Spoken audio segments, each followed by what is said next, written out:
अमरावती जिल्ह्यातील परतवाडा चांदूरबाजार मार्गावर भीषण अपघात घडला। विटांनी भरलेला ट्रक पेढी नदी पुलावरील सुरक्षा कठडा तोडून थेट नदीपात्रात कोसळल्याने एकच खब उडाली। या अपघातात एका व्यक्तीचा मृत्यू झाला तर 2 जण गंभीर जखमी झाले। घटनास्थळी तातडीने बचाव कार्य राबवण्यात आलं।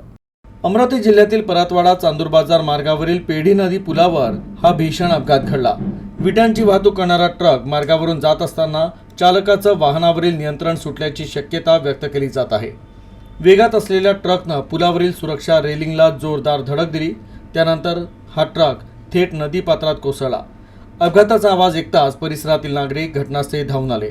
घटनेची माहिती मिळताच पोलीस प्रशासन, आपत्कालीन बचाव पथक, रुग्णवाहिका सेवा आणि JCB मशीनसह संबंधित विभागांचे अधिकारी तातडीनं घटनास्थळी दाखल झाले। ट्रकखाली काही जण अडकल्याची माहिती मिळाल्यानंतर बचाव कार्य युद्धपातळीवर सुरू करण्यात आलं।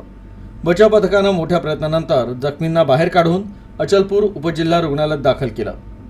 प्राथमिक माहितीनुसार या भीषण अपघातात एका व्यक्तीचा जागीच मृत्यू झाला असून 2 जण गंभीर जखमी झाले आहेत। जखमींवर अचलपूर उपजिल्हा रुग्णालयात उपचार सुरू आहेत। तर मृत व्यक्तीची ओळख पटवण्याचं काम सुरू असून अपघाताचं नेमकं कारण शोधण्यासाठी पोलीस अधिक तपास करत आहेत।